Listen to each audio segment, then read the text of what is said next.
नमस्कार बच्चों, डॉक्टर माधुरी की हिंदी क्लास में आप सभी का स्वागत है। आज की क्लास में हम स्पर्श भाग 2 कक्षा 10वीं की पुस्तक से मीरा के पद को पढ़ने जा रहे हैं। इस वीडियो के अंतर्गत मीरा के पद का भावार्थ, उनकी भाषा शैली और कुछ पाठ्यपुस्तक के प्रश्नोत्तर तथा एमसीक्यू पर हम चर्चा करेंगे। और मुझे उम्मीद है कि ये वीडियो आपके लिए बहुत ही लाभकारी होगा, क्योंकि इसमें बहुत ही सरल शब्दावली में आपको सब कुछ समझाया जाएगा। तो बने रहिए मेरे वीडियो के साथ आरंभ से अंत तक।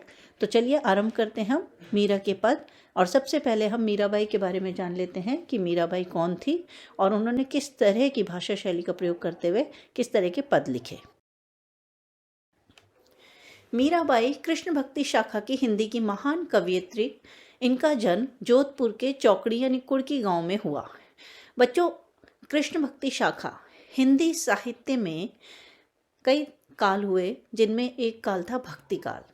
भक्ति काल में 2 शाखाएं थी, राम भक्ति और कृष्ण भक्ति।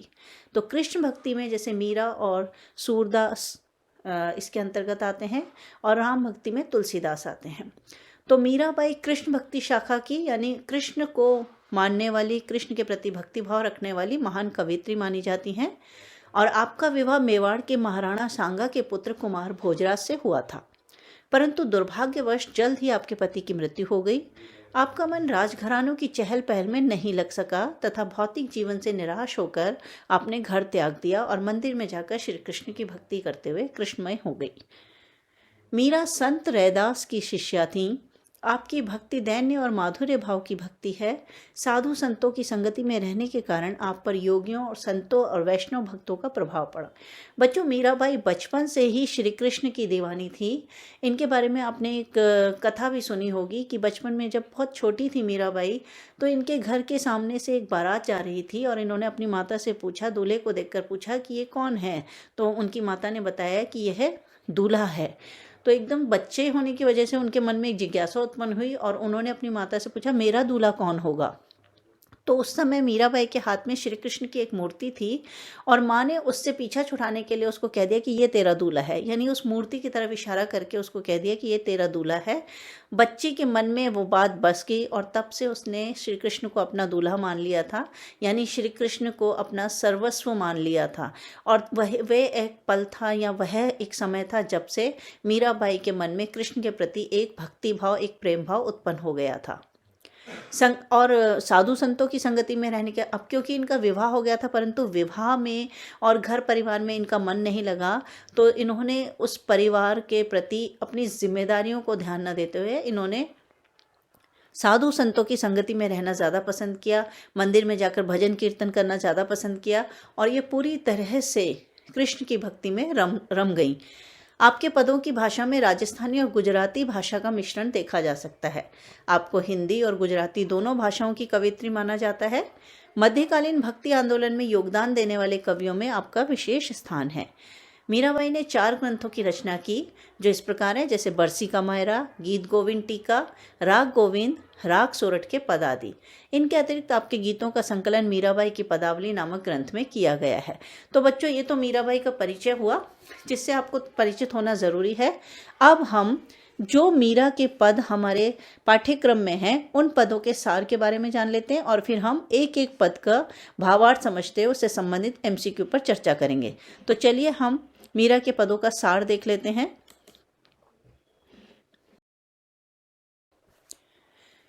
मीराबाई ने अपने इन पदों में श्री कृष्ण का भक्तों के प्रति प्रेम और श्री कृष्ण के प्रति अपने भक्ति भाव का वर्णन किया है। पहले पद में मीरा श्री कृष्ण से कहती हैं कि जिस प्रकार आपने द्रौपदी, प्रहलाद और ऐरावत के दुखों को दूर किया था, उसी तरह हे प्रभु मेरे भी सारे दुखों का नाश कर दो या उन्हें समाप्त कर दो। दूसरे पद में मीरा श्री कृष्ण के समीप सेविका बनकर रहना चाहती हैं। सेविका यानी उनकी सेवा करने वाली, ताकि वे सुबह उठकर प्रभु के दर्शन कर सकें। वे दिन रात उनका स्मरण करते हुए, उनकी लीलाओं का गुणगान करते हुए भगवान की आराधना में लीन हो जाना चाहती हैं।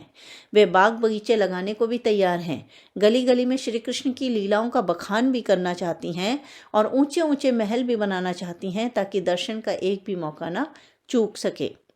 तीसरे पद में मीरा ने श्री कृष्ण के रूप सौंदर्य का मनमोहक वर्णन भी किया है। वे श्री कृष्ण के दर्शन के लिए इतनी व्याकुल हैं कि कृष्ण को यमुना नदी के किनारे दर्शन देने के लिए पुकारती हैं। इस प्रकार इन सभी पदों में मीरा अपने आराध्य देव से प्रार्थना करती हैं, लाड़ लड़ाती हैं और अवसर आने पर उन्हें उल्हाना देने से भी नहीं चूकती। उल्हाना का मतलब है कि जैसे एक तो होता है नाराज़गी, जिसमें पूरी तरह से क्रोध के साथ नाराज़गी होती है, लेकिन उल्हाना होता है एक तरह से प्यार से किसी को व्यंग कसना या प्यार से किसी को डांटना, तो उल्हाना देने से भी नहीं चूकती है। तो चलिए हम एक एक पद का भावार्थ समझते हुए उससे संबंधित जो भी MCQ बनते हैं यानी बहुवैकल्पिक प्रश्न बनते हैं उन पर चर्चा कर लेते हैं। तो हमारा जो मीरा के पद है उसमें पहला पद है, हरि आप हरो जनरी भीर, द्रौपदी री लाज राखी आप बढ़ायो चीर, भगत कारण रूप नरहरि धर्यो आप शरीर, बूढ़तो गजराज राख्यो काटी कुंजर पीर, दासी मीरा लाल गिरधर हरो महारी भीर। बच्चों ये राजस्थानी भाषा में लिखा गया है और इसी वजह से इसमें कुछ राजस्थानी शब्दों का प्रयोग हुआ है। तो पहले हम शब्दों के अर्थ जान लेते हैं, उसके बाद इसका भावार्थ समझ लेते हैं। हरि, हरि यहाँ पर श्री कृष्ण के लिए कहा गया है। आप हरो, हरो मतलब दूर करना। जन री, जन का अर्थ है जनता, री का अर्थ है भी, सॉरी जन का अर्थ है जनता और री का अर्थ है की, भीर का अर्थ है पीड़ा। कि हे हरि, हे श्री कृष्ण, आप जनता की पीड़ा हर लो यानी दूर कर दो। कैसे दूर कर दो? द्रौपदी री लाज राखी आप बढ़ायो चीर। मीराबाई यहाँ उदाहरण देते हुए कहती हैं या अपने हरि को, श्री कृष्ण को याद दिलाते हुए कहती हैं कि जिस प्रकार आपने द्रौपदी री मतलब की लाज राखी यानी उनकी इज्जत रखी, उनका सम्मान बना के रखा, उन्हें लोगों के सामने, कौरवों की सभा में या सबके सामने अपमानित होने से बचाया। कैसे बचाया था? आप बढ़ायो चीर, कि आपने उनका चीर यानी वस्त्र बढ़ाकर जिस प्रकार द्रौपदी की लाज रखी थी। हे हरि, हे श्री कृष्ण, आप उसी तरह जनता की पीड़ा भी दूर कीजिए। ये तो पहला उदाहरण था। अब दूसरा उदाहरण क्या देती हैं मीराबाई? मीराबाई कहती हैं, भगत कारण रूप नरहरि धर्यो आप शरीर, कि भक्त के कारण आपने जो नरहरि का रूप धारण किया था। यानी यहाँ भक्त प्रहलाद की कथा है कि भक्त प्रहलाद, जिन्हें उनके पिता हिरण्यकश्यप ही मारना चाहते थे, क्योंकि भक्त प्रहलाद उनकी पूजा करने की बजाय भगवान विष्णु की पूजा करते थे, उन्हें अपना सर्वे सर्वा या ईश्वर मानते थे, तो हिरण्यकश्यप उससे नाराज थे और इसी वजह से वो अपने ही पुत्र प्रहलाद को मारने के कई प्रयत्न करते हैं। और जब उनका सारे प्रयत्न एक तरह से चूक जाते हैं, यानी कोई भी प्रयत्न काम नहीं आता, तो अंत में वो उसे मारने के लिए तैयार हो जाते हैं।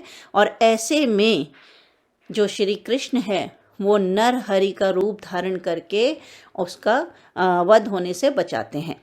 यानी जो हिरण्यकश्यप थे उनको ये वरदान मिला हुआ था कि उनकी मृत्यु ना तो आकाश में होगी, ना धरती पर होगी, और ना ही कोई उन्हें मनुष्य मार पाएगा और ना ही कोई जानवर या कोई पशु उन्हें मार पाएगा। यानी इस धरती पर वो एक तरह से अमर हैं। तो इसी अहंकार में आकर उन्हें लगने लगा था, या हिरण्यकश्यप को लगने लगा था कि वो अमर है, उन्हें कोई नहीं मार सकता। तो ऐसे में जो श्री कृष्ण हैं वो खंबे से प्रकट होकर नरहरि का रूप यानी इंसान के रूप में एक नरहरि, यानी उनका आधा शरीर शेर का था और आधा शरीर इंसान का, तो इस रूप में वो प्रकट होकर हिरण्यकश्यप का वध करते हैं और भक्त प्रहलाद को बचा लेते हैं।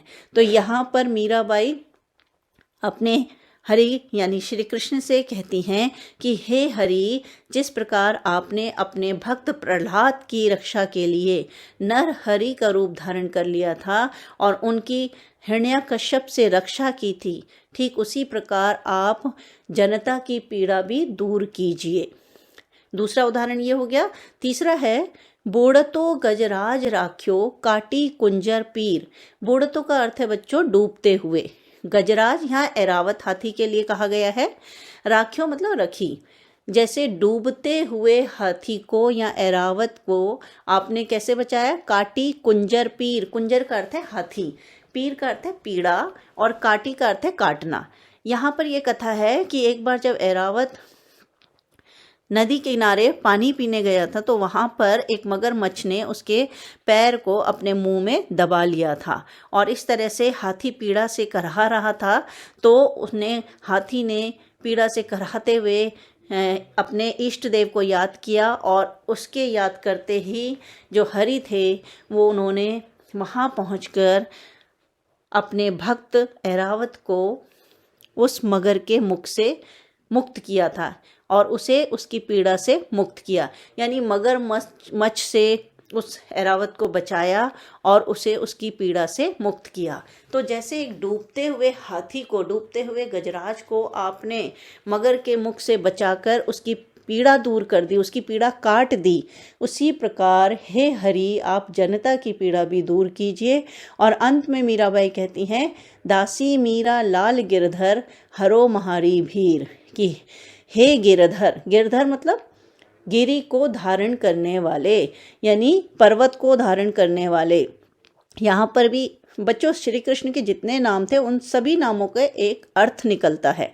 जैसे गिरिधर का अर्थ है गिरी को धारण करने वाले। आप सबको पता होगा कि श्री कृष्ण ने गोवर्धन पर्वत को अपनी छोटी उंगली पर धारण कर पूरे ब्रजवासियों को इंद्र के कोप से बचाया था, इंद्र के क्रोध से बचाया था। तो तब से उनका नाम गिरिधर पड़ गया था। गिरिधर यानी गिरी को धारण करने वाले, पर्वत को धारण करने वाले। तो दासी मीरा यानी मीराबाई यहाँ कहती हैं कि हे गिरिधर, हे लाल, मैं आपकी दासी मीरा हूँ, हरो महारी भीर, आप इन सब की तरह मेरी भी पीड़ा दूर कीजिए। पहले वो जनता की पीड़ा दूर करने की प्रार्थना करती हैं और अंत में वो अपने श्री कृष्ण से कहती हैं कि हे गिरिधर, हे लाल, आप जनता के साथ साथ मेरी भी पीड़ा इसी प्रकार दूर कीजिए। किस प्रकार? जैसे आपने द्रौपदी की लाज रखी, जैसे आपने भक्त प्रहलाद के लिए नरहरि का रूप धारण किया और जैसे आपने डूबते हुए गजराज को मगरमच्छ के मुख से मुक्त कर उसके पीड़ा से मुक्त किया, ठीक उसी प्रकार आप मेरी और जनता की पीड़ा दूर कीजिए। तो बच्चों ये आपको जो काव्यांश है उसका भावार्थ अच्छे से समझ आ गया होगा। अब हम इस काव्यांश से संबंधित कुछ बहुवैकल्पिक प्रश्नोत्तर देख लेते हैं।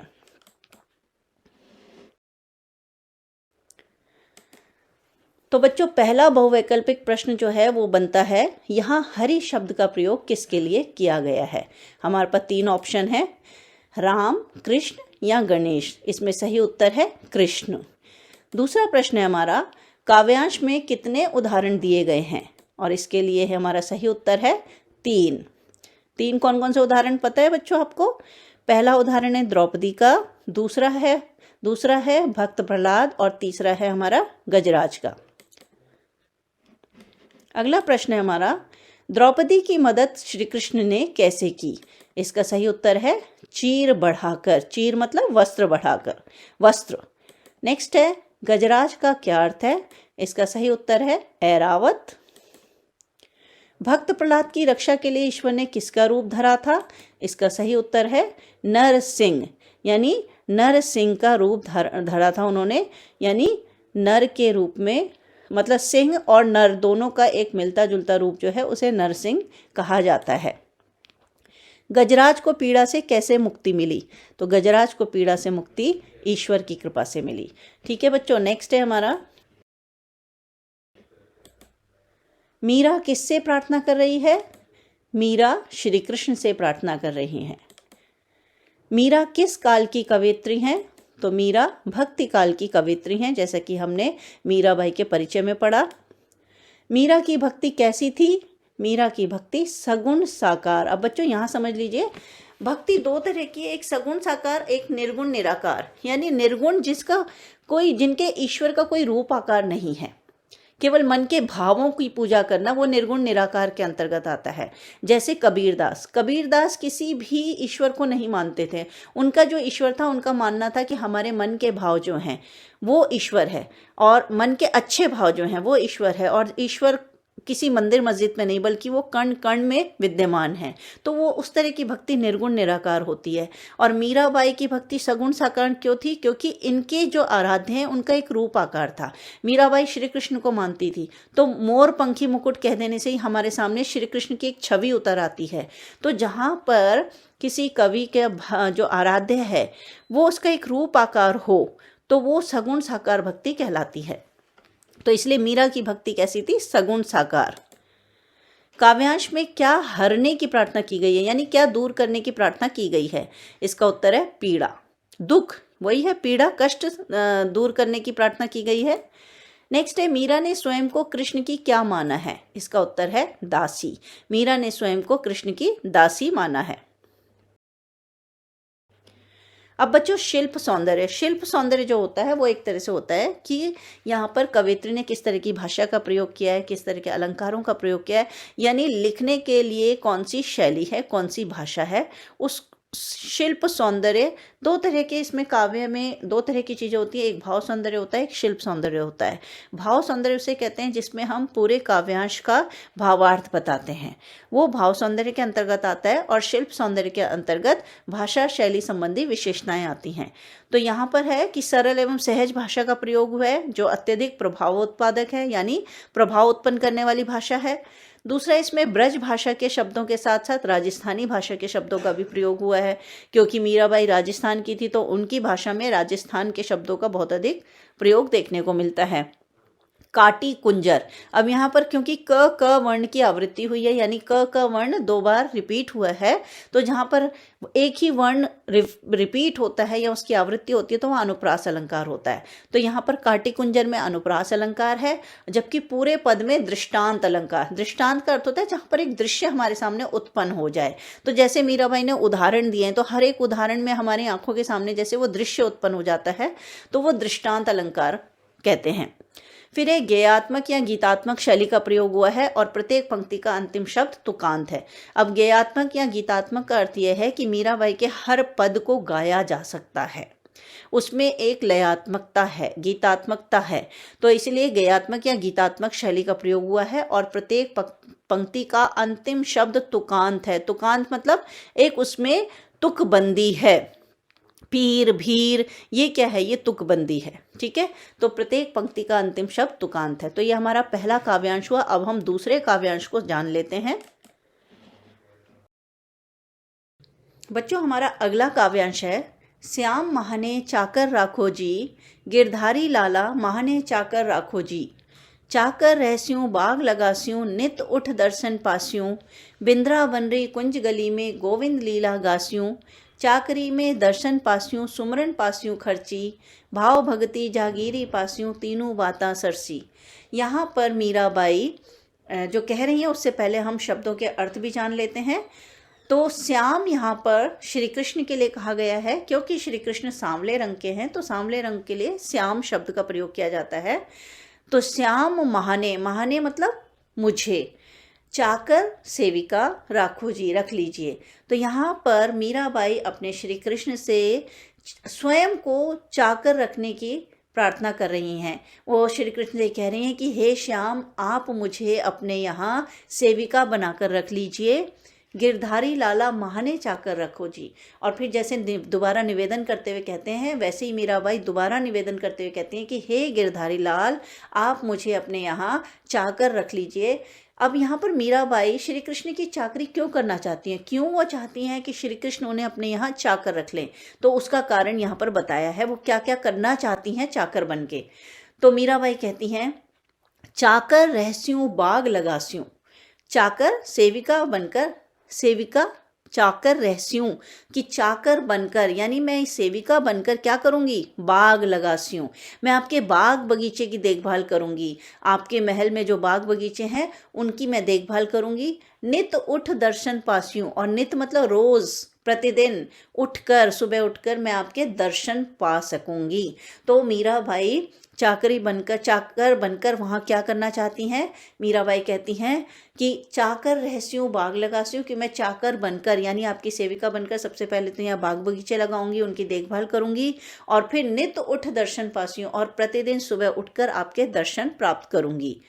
बिंद्रावनरी कुंज गली में गोविंद लीला गास्यूं। और इतना ही नहीं बल्कि वृंदावन, वृंदावन यानी वृंदावन, री मतलब की, वृंदावन की कुंज गली में, कुंज बच्चों उसे कहते हैं जो पेड़ पौधों से और हरियाली से एकदम भरा होता है।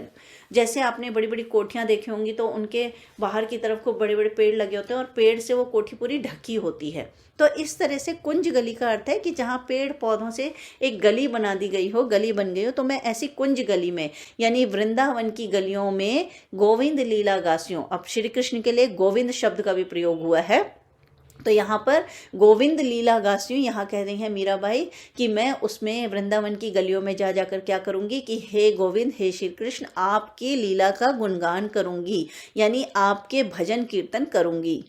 चाकरी में दर्शन पास्यूं सुमरन पास्यू खर्ची। और फिर इस चाकरी में मुझे क्या प्राप्त होगा? अब जैसे बच्चों हम कहीं नौकरी करते हैं तो उसके बदले में हमें सैलरी प्राप्त होती है, तो वैसे ही यहाँ पर मीराबाई कहती हैं चाकरी में दर्शन पास्यूं, कि चाकरी जब मैं करूँगी, आपकी सेवा जब करूँगी तो उससे मुझे आपके दर्शन प्राप्त होंगे। सुमरन पास्यू खर्ची, और जो स्मरण है यानी मैं जो आपका याद करती रहूँगी वहाँ बैठ करके, मैं हर पल आपका स्मरण करूँगी, तो वो स्मरण मुझे खर्ची के रूप में प्राप्त होंगे। यानी जैसे पॉकेट मनी होती है, जेब खर्ची होती है, वैसे उस खर्ची के रूप में मैं आपके स्मरण को प्राप्त करूँगी। और भाव भगति जागीरी पास्यूं, और भक्ति भाव रूपी जागीर जायदाद मुझे प्राप्त हो जाएगी। तीनों बातां सरसी, और इससे क्या होगा? तीनों यानी तीनों, बातां यानी मेरी इच्छाएं, सरसी पूर्ण हो जाएंगी। इस प्रकार मेरी तीनों इच्छा पूर्ण हो जाएंगी। यानी कौन सी इच्छा? एक तो आपके दर्शन पाना, फिर उसके बाद स्मरण और भक्ति भाव। तो यहाँ पर मीराबाई श्री कृष्ण की चाकर बनकर उनकी सेवा करना चाहती हैं, उनके बाग बगीचे लगाना चाहती हैं और रोज़ सुबह उठ के उनके दर्शन प्राप्त कर सकेंगी। इतना ही नहीं बल्कि वृंदावन की गलियों में जा जा कर के उनके भजन कीर्तन करेंगी, और उसके बदले में उन्हें श्री कृष्ण के दर्शन प्राप्त होंगे और खर्ची के रूप में स्मरण प्राप्त होगा, और साथ ही भाव भक्ति के रूप में उनके पास एक जागीर, उनकी जायदाद इकट्ठा हो जाएगी। तो इस तरह उनकी तीनों इच्छाएं पूर्ण हो जाएंगी। यानी उनके श्री कृष्ण के दर्शन की एक इच्छा, दूसरी इच्छा उनका स्मरण, और तीसरा है भक्ति भाव। तो ये तीनों बातें जो हैं सरसी पूर्ण हो जाएंगी।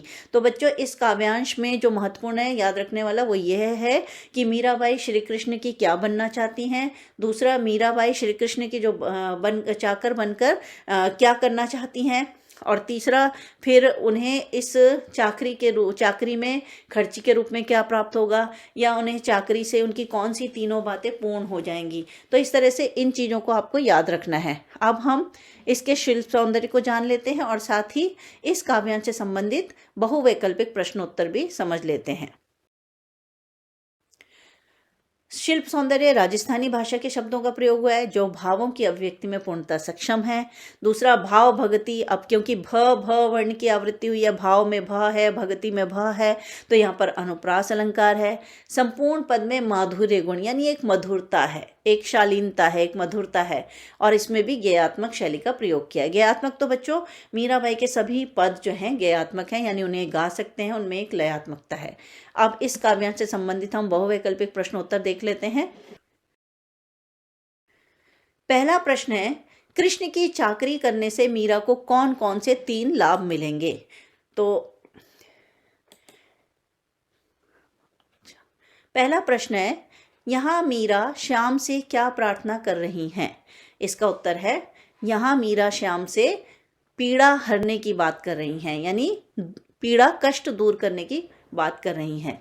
दूसरा प्रश्न है, कृष्ण की चाकरी करने से मीरा को कौन कौन से 3 लाभ मिलेंगे? इसका उत्तर है दर्शन, सुमिरन और भक्ति, यानी सुबह उठ के उन्हें दर्शन प्राप्त होंगे और उनके स्मरण रूपी खर्ची प्राप्त होगी और भक्ति भाव रूपी जागीर प्राप्त होगी। तो ये 3 बातें उनकी पूर्ण हो जाएंगी, यानी ये 3 लाभ उन्हें प्राप्त होंगे। अगला प्रश्न है, मीरा कृष्ण की लीलाओं का गान कहाँ करना चाहती हैं? इसका सही उत्तर है वृंदावन की कुंज गलियों में। नेक्स्ट है, कृष्ण के सुमिरन से मीरा को किसकी प्राप्ति होगी, यानी उनके स्मरण से मीरा को किसकी प्राप्ति होगी? इसका उत्तर है खर्ची की। नेक्स्ट है, प्रस्तुत पद में मीरा ने अपने आराध्य के लिए कितने नामों का प्रयोग किया है? इसका सही उत्तर है 3। एक है गिरधर, एक है श्याम और एक है गोविंद। गिरधारी का क्या अर्थ है? इसका सही उत्तर है गिरी को धरने वाला, यानी गिरी को धारण करने वाला।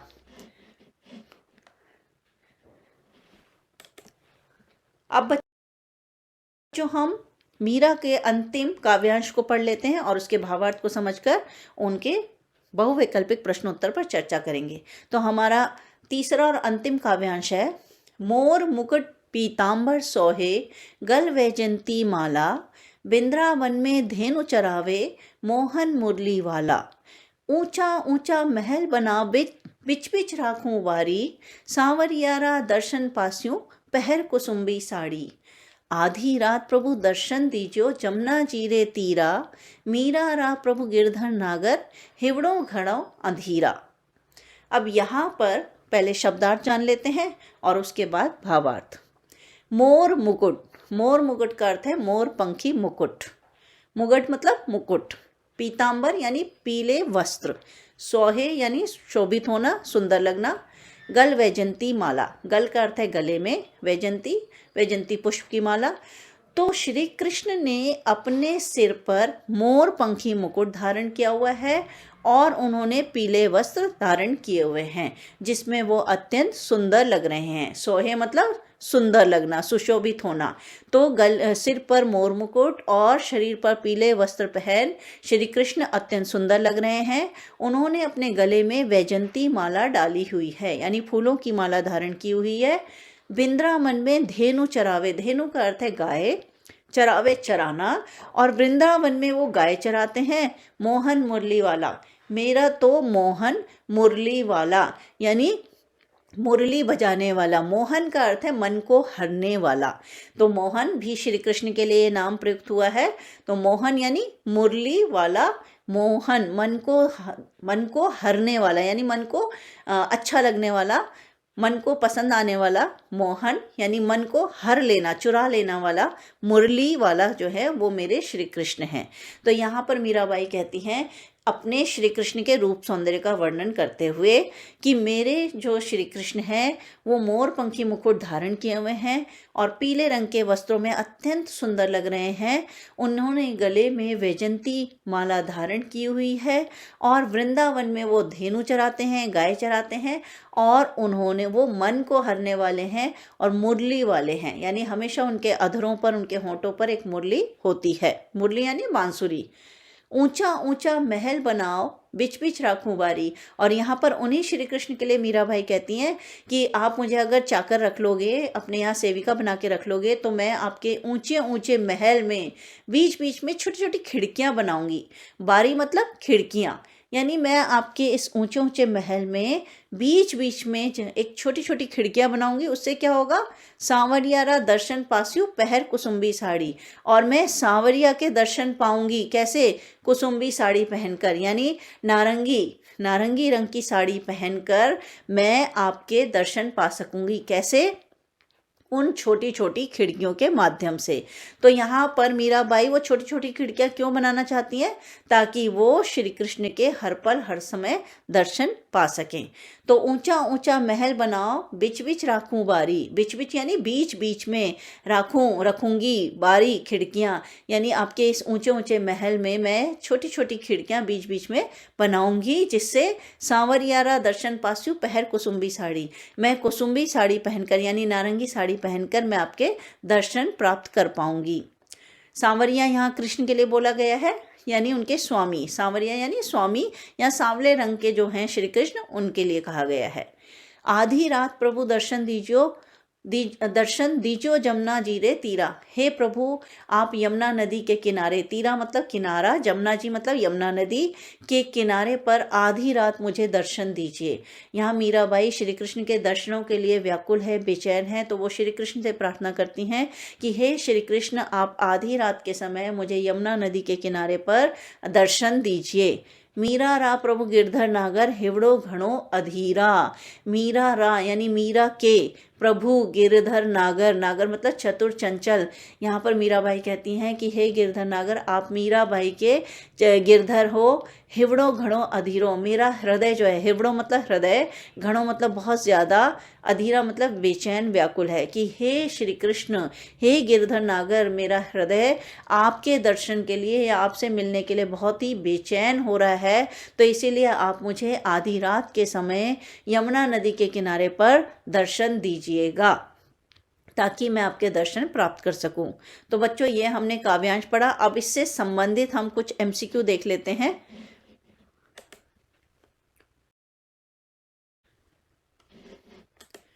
पहला प्रश्न है हमारा, श्री कृष्ण ने अपने सिर पर क्या धारण किया हुआ है? इसका उत्तर है मुकुट। कौन सा मुकुट है? मोरपंखी। दूसरा है, मीरा कहाँ श्री कृष्ण के दर्शन करना चाहती हैं? इसका उत्तर है यमुना किनारे। श्री कृष्ण ने गले में कौन सी माला पहनी हुई है? सही उत्तर है फूलों की। यहाँ पर आप वैजंती माला भी लिख सकते हैं, वैजंती वही फूलों की माला। श्री कृष्ण कहाँ गाय चराते हैं? सही उत्तर है वृंदावन की गलियों में। मीरा कैसे रंग की साड़ी पहनकर श्री कृष्ण के दर्शन करना चाहती हैं? इसका उत्तर है नारंगी रंग की, यानी कुसुम्बी साड़ी, कुसुम्बी रंग की साड़ी पहनकर वो श्री कृष्ण के दर्शन करना चाहती हैं। अब हम पाठ्य पुस्तक से संबंधित कुछ एक प्रश्न ले लेते हैं।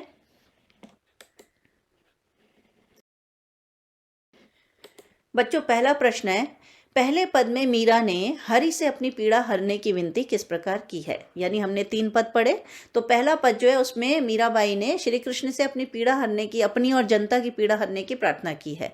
तो विनती किस प्रकार की है? उसका उत्तर है, पहले पद में मीरा कहती हैं कि जिस प्रकार हे प्रभु आप अपने सभी भक्तों के दुखों को हरते हो, जैसे आपने द्रौपदी की लाज बचाने के लिए उनकी साड़ी का कपड़ा बढ़ाते चले गए, फिर प्रहलाद को बचाने के लिए नरसिंह का रूप धारण कर लिया, और ऐरावत हाथी को बचाने के लिए मगरमच्छ को मार दिया, उसी प्रकार मेरे भी सारे दुखों को हर लो, अर्थात सभी दुखों को समाप्त कर दो।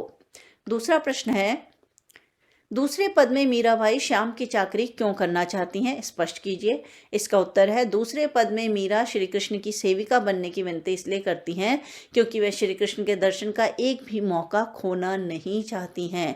वह कहती हैं कि मैं बगीचा लगाऊंगी ताकि रोज सुबह उठते ही मुझे श्री कृष्ण के दर्शन हो सकें। हमारा अगला प्रश्न है, मीरा ने श्री कृष्ण के रूप सौंदर्य का वर्णन कैसे किया है? ये तीसरे पद में वर्णित है।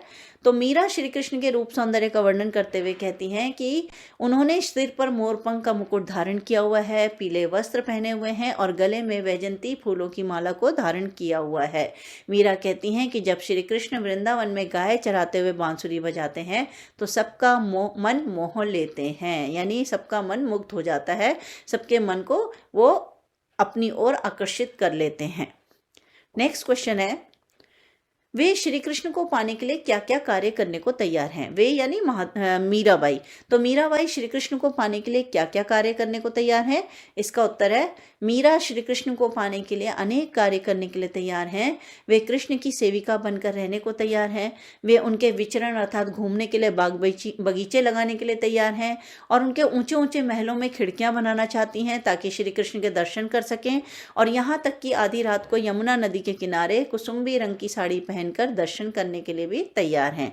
तो ये सारी चीजें हैं, इनको आप बिंदु रूप में भी लिख सकते हैं, एक एक पॉइंट बना करके भी उत्तर लिख सकते हैं। हमारा इसमें अंतिम प्रश्न है,